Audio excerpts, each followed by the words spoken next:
You are Locked On Broncos, your daily Denver Broncos podcast. Part of the Locked On Podcast Network. Your team every day. What's up, Broncos country? Welcome back into a brand new episode, Locked On Broncos, your daily Denver Broncos podcast here on the Locked On NFL Network, your team every day from the South Stands to the end zone. I'm your host, as always, Cody Roark, Broncos analyst for the Locked On NFL Network and 9 News, joined alongside our co-host, Sayre Bedinger. He's the site expert over at predominantlyorange.com, also a Broncos analyst now for the Locked On NFL Network. We have a lot to talk about on today's episode of the show. Caden Sterns could be the Broncos' breakout player here in 2021. We take a look this week with the first upcoming preseason action. Which players have the most to prove and which players have the most to lose this week? We break it down on today's episode of the show. Sayre, my man, good morning. Great to see you again, my friend.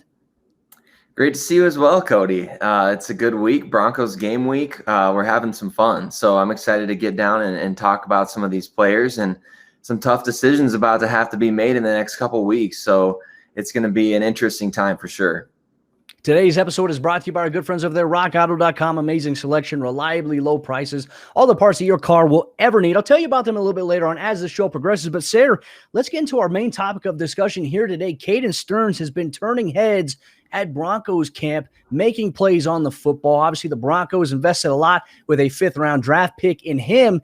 And let's talk about it. Is Caden Sterns maybe in a position here in 2021? It may be a little bold considering the Broncos have Justin Simmons and Kareem Jackson, but could he be in a position to maybe be the Broncos' breakout player of the year here on the defensive side of the ball that nobody is really expecting? Yeah, I think there's a interesting possibility of that happening, right? I mean, we've heard Vic Fangio heap some praise on him, which is not exactly the thing that Vic Fangio does every single day for guys, right? I mean, he's pretty brutally honest about where things are at, especially with young guys. You know, he's not afraid to kind of motivate them, so to speak, to the media. So, and we've heard him do that a number of times. We heard him say just the other day, you know, Jamar Johnson and Baron Browning, 2 other draft picks, are way behind. So when he comes out and says things about Caden Sterns, like he's really pleased with where he's at right now, he's picking up things at a much faster pace than most guys do. And for him to say the only thing we need to see now is tackling, and if that works out, we got a good player on our hands. That's huge coming from Vic Fangio, because we know he's very critical. He's not like a curmudgeon or anything like that, if I can just drop that word right here. But he's not just a grump about players or anything, but he's definitely honest with where they're at on a day-to-day basis. And so to heap praise on Stearns like that is big. And I think what we saw Justin Simmons, Kareem Jackson playing 100% of the snaps last season, there's definitely going to be some openings this year for a rotation. I think that they played 100% of those snaps out of necessity. So you get a guy like Stearns in there who's just a remarkable athlete, 42-inch vertical jump, 4.4 speed, just a really good high school recruit as well.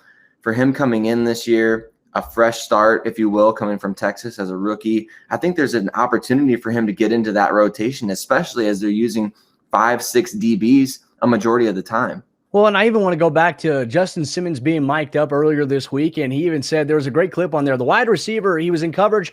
He knocked it away. He almost had an interception, Caden Sterns did, and the receiver was talking to him like, I burnt you. And he's like, didn't matter. You didn't catch it. So I love seeing that he's already vibing in with Justin Simmons, Kareem Jackson, and Kareem has had a lot of praise from him. Same thing with Justin. They have praised Caden Sterns so far in terms of how quick he's been able to pick up the defense.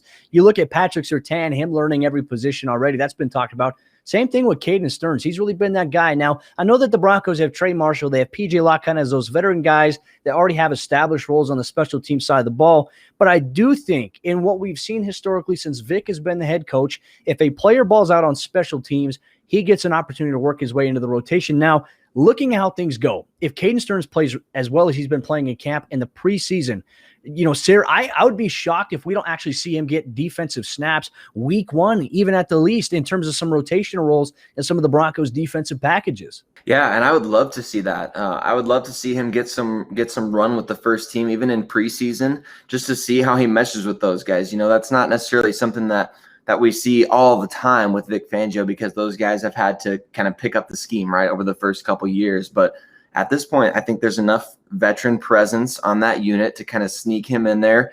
And especially when you look at things beyond 2021, Kareem Jackson is only on a 1-year contract.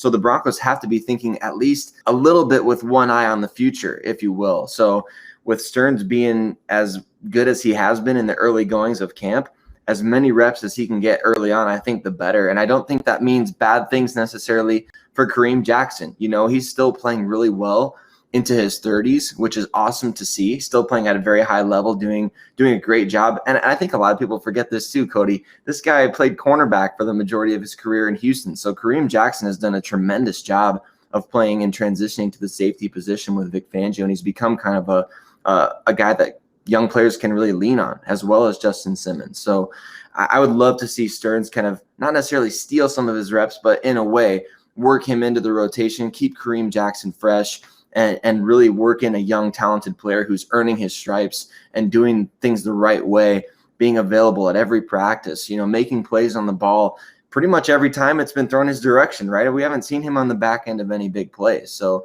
I definitely think you're right on about that. Get him some reps early on, get him in the action week 1, throw him to the fire, see how he responds, because that's the only way you're going to know whether or not you've got a guy that's going to be able to react and respond in those big situations later on in the year. Well, and that's something that Vic Fangio and Ed Donatel have done. They've thrown a couple of guys in the fire. I mean, Michael Ojemudia last year, week 1, was thrown into the fire, not necessarily by the coach's choice, but even before AJ Bouye got hurt, we saw on that second drive that we saw Michael Ojemudia working a little bit inside the slot, which was, fun to watch. They were super excited about Mike. We'll talk about Mike a little bit, later on in the show. But outside of that too, the thing is, anytime you're a veteran player like Kareem Jackson, you're back on a 1-year deal. The team goes out and they draft 2 safeties. Sometimes there can be a little bit of animosity there, but that's not the case. Players I've spoken to, the Broncos locker room, look, they say that DB room, that safety unit, Justin Simmons and Kareem Jackson are tremendous leaders. And even though the Kareem wants a longer-term deal, he wants to be in Denver long-term outside of just 1 year, and he's got a chip on his shoulder this season because of that.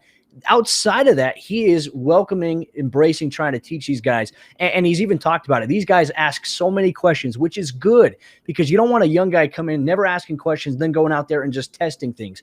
You want to be able to ask those questions, learn from a veteran guy. Look, I still think Kareem has a lot of good football left to play. Will he get an extension in Denver? I mean, I wouldn't say nothing's off the table at this point. It might be something that will be interesting to watch depending upon how fast Caden Sterns develops and maybe what the Broncos think he can be, which right now all the reports are very promising. Broncos camp is continuing this week, Wednesday and Thursday, with joint practices against the Minnesota Vikings. We're going to talk about which players we believe have the most to prove this week and also they have the most to lose. We're going to get to that, though, coming up here in just a moment. But before we do that, folks, let me tell you about one of the sponsors of today's episode, Locked On Broncos. That's our good friends over there, betonline.ag. And BetOnline is the fastest and easiest way to bet on all of your sports action. You get all the latest news, odds, and sporting info on every major sport, including NFL, NHL, MLB, NBA, and all of your UFC and MMA action. And you don't have to sit on the sidelines anymore as the NFL season begins this week. We have 10 preseason games. On Saturday, we have 4 straight days of preseason football. BetOnline has you covered for all the action and all the odds that you need to make some money on the side. Outside of that, I want you to go to the website or use your mobile device right now to go and sign up today. And when you do, make sure you use promo code Locked On. You're going to get a 50% welcome bonus on your first deposit. Once again, promo code Locked On over there at BetOnline, your online sportsbook experts. Now, Sayre, as we get into joint training camp practices this week, the Broncos, they had Monday off. They're traveling here on Tuesday to Minnesota, where they're going to hold those practices with the Vikings on Wednesday and Thursday. Just some interesting storylines there. Obviously, this was something with George Paton being the new Broncos GM coming over from Minnesota. I imagine that he and Rick Spielman, they set things up a little bit. But before we get into kind of our players with the most to prove, interesting note, the Broncos over the weekend, they waived Warren Jackson, Colorado State wide receiver, sizable guy at that. The Minnesota Vikings, they picked him up. And I don't think it's going to be much. Now, here's the deal. I think they do need some wide receiver depth. Justin Jefferson has an AC joint, a sprained shoulder. Not sure we're going to see him this week in joint training camp practices, but you do have Adam Thielen. Outside of that, they had B.C. Johnson, who tore his ACL. And so maybe they're going to get a little bit of Warren Jackson. We might see him this week in preseason. Is this a move where the Vikings might be trying to get a little bit of intel, or is this a move that they need wide receiver help and they added it? I think you're looking at a great combination of both there, and that's the fun of the NFL, right? I mean, we can see things like this happen in the offseason or even sometimes in the regular season where a guy gets cut and all of a sudden you're like, maybe they should bring that guy in for a little bit of that intel. Obviously, preseason, you're more looking at the players to get the best opportunity to show what they can do individually and in your offense or your defense, things like that. So I think obviously it's less to me about intel and more to me about, hey, the Vikings maybe scouted this guy and liked him coming out of college. I think Warren Jackson, training at Landau Performance over the offseason, knowing a lot of people in the Denver Broncos organization already, just made sense for him to just kind of swing his day-to-day over to the facility right after the draft. So I think that this is an interesting pickup for them because they don't necessarily have – the Broncos have some great wide receiver depth. This move speaks to that specifically. So I think with the Vikings, it's not necessarily the same. You talked about Justin Jefferson's injury. Adam Thielen, as crazy as his breakout was and as recent as that seems, it was quite a long time ago at this point. He's into his 30s now, so he's not getting any younger, and he's still playing well, don't get me wrong. And Vikings fans maybe listening to this, not a shot at Adam Thielen, but at the same time, your wide receiver depth is being tested. And it could be over the course of a 17-game season. So a guy like Warren Jackson, he could really fit as a vertical threat or red zone weapon in that offense. So I think he's an interesting camp flyer for them and definitely was for the Denver Broncos. Unfortunately, it just didn't work out. I know it's a numbers game at the end of the day too, and I was a little bummed out about Warren Jackson because I love his size. I mean, the Broncos really invested this offseason in adding to that room with nothing but size, guys who are 6'5" or taller. But outside of that too, he's working with Rod Smith, and I think that'll do well for Warren Jackson. So we're going to see a little bit of that this upcoming week at Vikings Broncos joint training camp practices, and also this Thursday we'll be having a crossover episode with Luke Braun, host of Locked On Vikings, talking about Saturday's matchup, which will be 2:00 p.m. Mountain Time. The game will air locally and also air on NFL Network, so make sure you check your local listings for that to have access. Plus, you're going to get Sayre and I breaking down the game afterwards. They'll recap a preseason game number 1. But let's get into our topic of discussion now on players that we believe have the most to prove here this week. There's a couple players that we mentioned, too, that we don't know what their status necessarily is for Saturday, but I think this is a big week for them considering where they've been so far in training camp. Let's start off with Tyrie Cleveland. He's been dealing with an injury since the third day of Broncos camp. Haven't seen too much. And in the first couple of days of Broncos camp, he was struggling with some drops, according to multiple reports there. And we've seen the emergence of guys like Trinity Benson. Why is this week a must-prove week for Tyrie Cleveland, who is working on the side in Sunday scrimmage, could return to practice this week? Yeah, I think it's absolutely huge for him. As you mentioned, Trinity Benson really been stepping up at practices, making big plays. And frankly, he's been doing that for 3 straight off seasons. He's been making some big plays in practices, kind of working his way up, maybe earning the trust of that coaching staff. Coach Zach Azzani, by the way, really, really underrated position coach across the league, does a great job with the young guys the Broncos have brought in. And so I think Tyrie Cleveland is one of those guys that maybe those drops got into his head a little bit, and with him struggling with an injury on top of it, all that kind of stuff. And you can attest to this too, Cody, as a player yourself. But I mean, all that kind of stuff, the compound effect of it is just sometimes it's a little overwhelming. So you give him a few days off, and I was hoping that it wasn't going to be, this long. But in his absence, guys like Trinity Benson, guys like Seth Williams, guys like Kendall Hinton, they're getting those opportunities where otherwise Tyrie Cleveland could have been establishing himself and really entrenching his spot as wide receiver 5 on the team behind the top 4 guys. So I really think he's missed out up to this point. He's got potentially maybe not even on the final roster at this point. I mean, that might be going a little bit overboard, but I think you look at the way these other guys have played, and he's definitely got a lot to prove this week, especially given they're going to be more game-like atmosphere at practice and certainly the preseason game on Saturday as well. So I think Tyrie Cleveland, big-time opportunity for him to really step up, get back on the field, show your availability, remind the team why you're so good on special teams, and then go out there and make plays as a receiver. Yeah, well, I agree with you there too, because last year he contributed on special teams and he flashed on the offensive side of the ball in several games, which I think created a lot of promise and a lot of hype. And to be honest with you, I'm guilty of it. I was saying it before the season even happened, before mandatory minicamp. I said, hey, players keep an eye on this upcoming season. Look out for Tyrie Cleveland. And so far, I mean, it's been a disappointing start, but the good news here, Sayre, if you could turn in 3 or 4 straight weeks of good performances and showing up, stepping up to the plate, I think you can convince yourself there, because we're starting to see NFL teams. It didn't matter if you were taken in the 7th round or even the 5th round. Heck, we're even seeing it with some first-round prospects like the Jags and C.J. Henderson. There's potential trade interest there for him after one season. So we're seeing organizations now, specifically George Payton didn't draft him either, so he doesn't necessarily have to hold on to him. So a lot to prove here for Tyrie Cleveland. And, it goes back to that saying, Rod Smith, and you and I talked about this here, you can't make the club from the tub.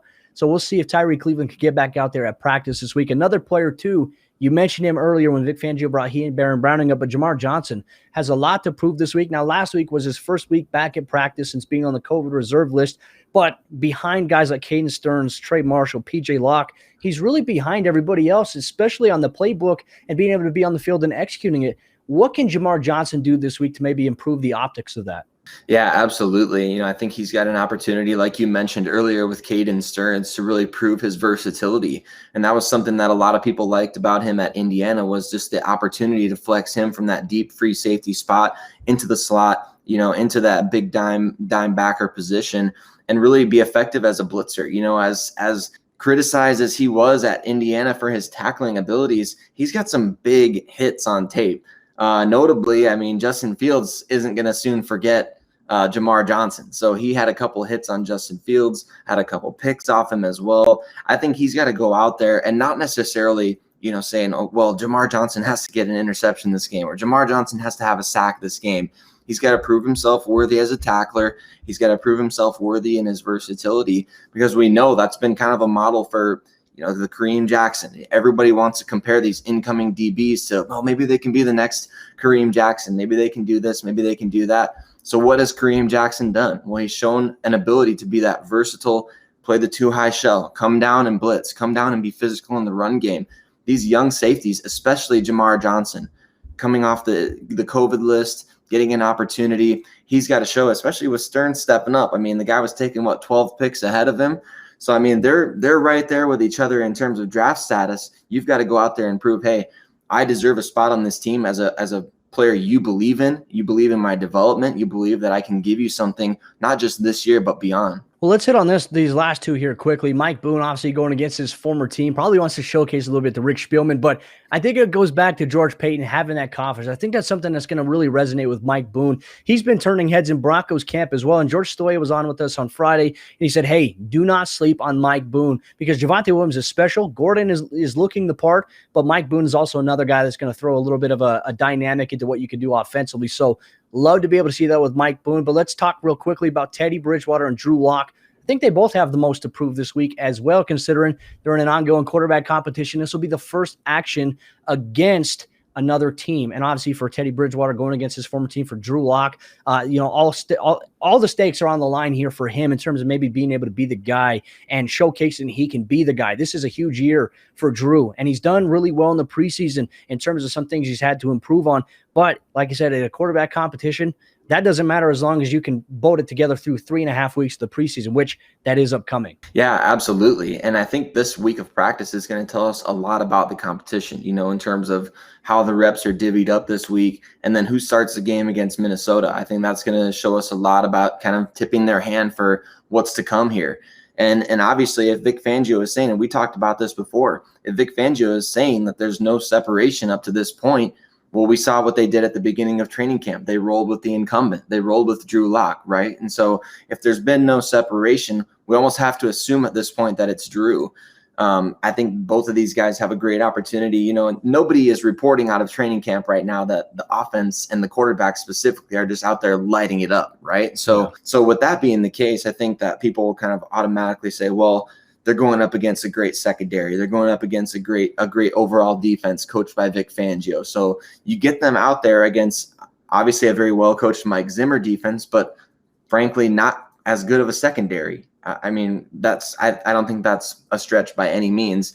You get them up against a little bit weaker of a secondary, maybe a little bit weaker of a pass rush, and kind of see, all right, which one of these guys is going to really take advantage? And it's no longer just about, all right, making the smart decision on every single play. It's, hey, when these guys are in game situations, who's going to put us in the best position to score points? Because ultimately, if you want to hang with the Chiefs, if you want to hang with, the Chargers, if you want to hang with even the Raiders at this point, you got to be able to score 24, 25 plus per game, maybe even 30 in a number of cases. So which one of these guys is going to be able to help light up the scoreboard, even if it's just a semi-consistent basis. Well, a lot to prove for the players that we just mentioned. We're coming up here in just a moment. Sayre and I, we're going to talk about which players have the most to lose this week and throughout the preseason. We're going to keep you updated on a weekly basis based on the game tape of what we see. But before we do that, folks, I have to tell you about the other sponsor of today's episode of the show. That's our good friends over there, rockauto.com. And if you need anything for your vehicle, rockauto.com has everything. With the ever-increasing numbers of makes and models, it's now impossible for your local chain auto parts store to stock all the parts that you need.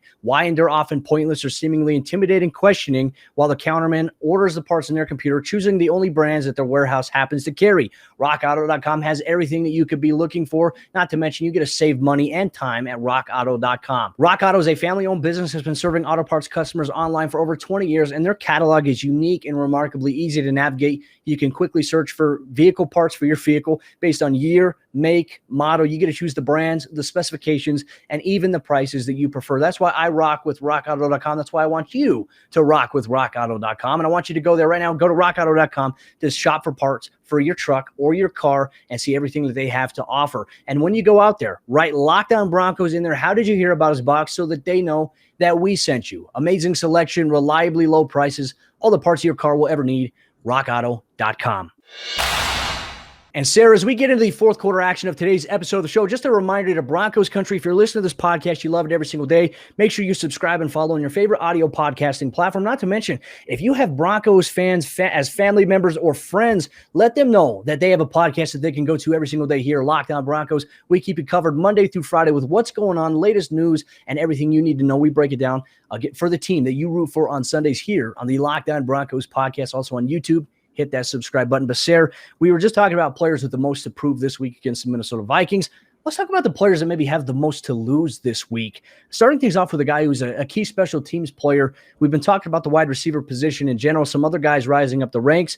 Deontay Spencer, dealing with a knee injury right now. I know that we may expect to see him back at practice, but why might he be one of the players with the most to lose this week against the Vikings? Yeah, absolutely. You're 100% right. He is. And I think that the reason for it is now you're getting into game scenarios where not only is his potential involvement in the offense going to be kind of not under the microscope anymore, but kind of in the spotlight for everybody to see, but you're also going to be able to see these other guys who are vying for the return positions in game action, which is critical.